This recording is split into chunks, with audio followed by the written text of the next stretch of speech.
Welcome back. Today's video is all about advancing your dog's stay. If you haven't watched the previous video on stay, be sure to watch that before you watch this one. We also need to make sure that your dog does have a pretty decent stay. Nothing crazy, but they do need to know the basics of this. When we talk about getting a better stay, there are really three aspects to this. The 3 Ds: distance, duration, and distractions. Distance meaning how far away we can go from our dog when they're in a stay without them breaking. Duration meaning how long our dog can be in a stay. And distractions meaning, well, how good does our dog know this behavior when distractions are present. All of these things are really important, but we need to make sure we work on these separately. We can't really work on these all together until they understand each of them individually. So let's start with duration. An easy example of this would be when you're sitting watching TV or reading a book and your dog is already sitting next to you. Go ahead and ask them to stay. Give them a few seconds, give them a few minutes because they're more likely to stay because nothing's happening. Release them, throw a treat across the room, have them go get it. We want to keep working on this in different situations as well.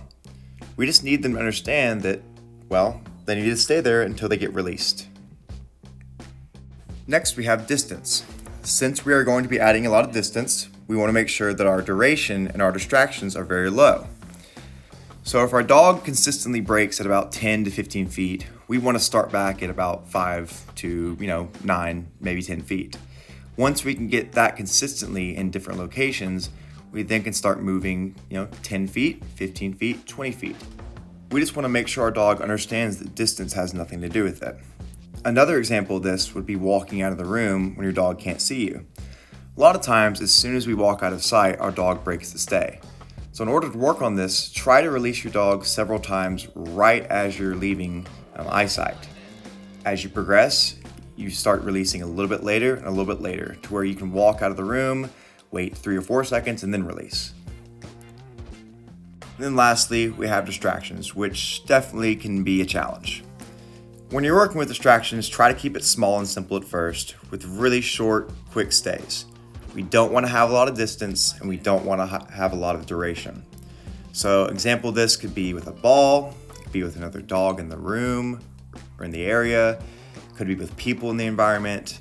You could work on this at a park. We just want to make sure we work on this in different locations with different distractions because, well, we never really know what's going to be happening and when we're going to need a good stay. A really good example of this is if your dog likes to chase a ball, be sure your dog is able to stay while you throw the ball and not run towards that ball until you release them. Another challenging one could be asking your dog to stay and then have a friend or somebody walk into the room. That can be very challenging for your dog. Another one that people don't think about very often is changing your body. What I mean by that is ask your dog to sit and stay, walk around the room, and then maybe sit in a chair. A lot of times that sitting motion can make your dog break. If your dog consistently breaks right when you sit, try to release them right before you sit, and then slowly add more and more time in between there to where I can sit down, wait a couple seconds, then release. Those are the 3 things you really need to work on before you're able to have a consistent stay in any location. Now, for the purposes of this video, I don't think it'd be very entertaining watching me sit with my dog for several minutes or walking far and far away. You already had that video last time. So for the purpose of this video, I actually want to teach you a standing stay. A standing stay, I think, is really important. A lot of people think it can be more of a trick, but honestly, in my opinion, I think this is kind of the best way to gauge our dog's understanding of the behavior. We want our dog to understand that this behavior can happen without a precursor. In other words, I don't want to have to tell them to sit or to lay down before I get this behavior because I'm wasting precious seconds. I might have an emergency, I might have to get to something really quickly, and I don't want to waste precious time asking for my dog to sit or lay down. Sometimes it's not, you're not able to do that. There might be glass on the floor, there might be something dangerous, there might be rough terrain, who knows. But I like to ask my dog to stay without requiring them to sit or lay down, but they're welcome to. So to start teaching this, we might need to start back at the very beginning.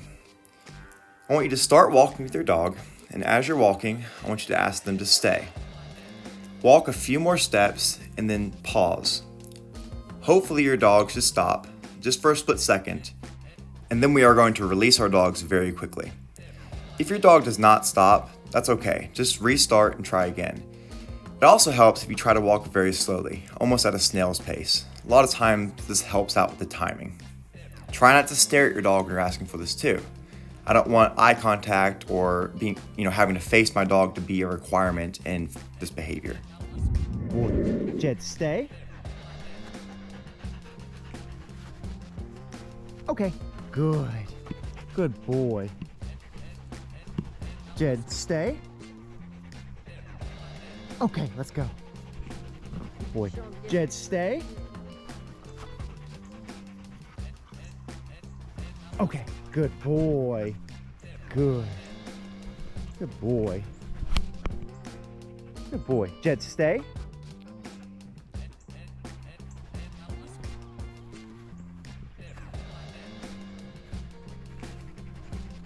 Okay, let's go. You can see that each time I ask him to stay, I add a little bit of movement after I've asked him to stay, just so he understands that I can continue walking and it's not part of the behavior. Good. Let's go. Good boy. Good job. This way. Good boy. Good boy. Jed, stay. Okay. Good boy. Good. Good job. Good boy. Jed, stay.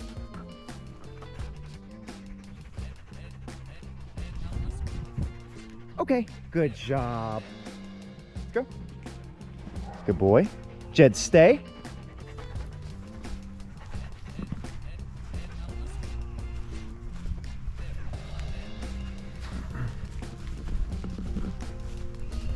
Let's go.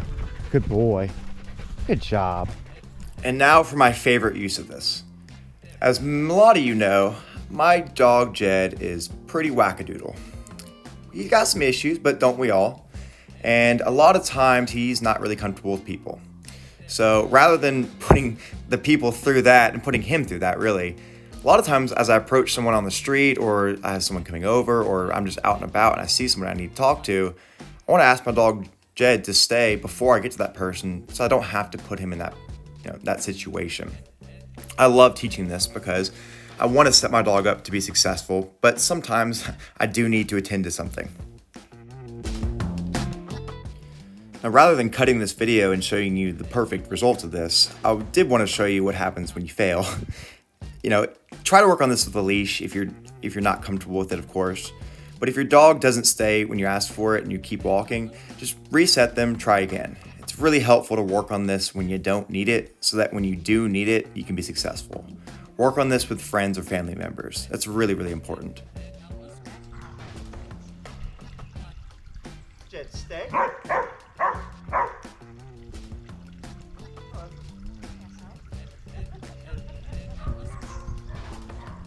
Okay, let's go. Boy. Good shot, bud. Jed, stay.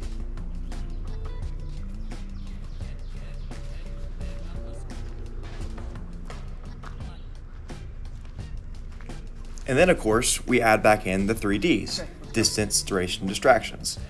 So if I throw a ball and tell my dog to stay, I expect them to stay there without being told to sit or a precursor. If there are distractions in the room, I want to be able to tell my dog to stay at any point and that they understand what their expectation is. Okay, come. Good boy. Good. You may get a lot of this in the beginning, your dog breaking to go get the toy. If your dog breaks consistently, try to take a few steps back. Ask your dog to stay.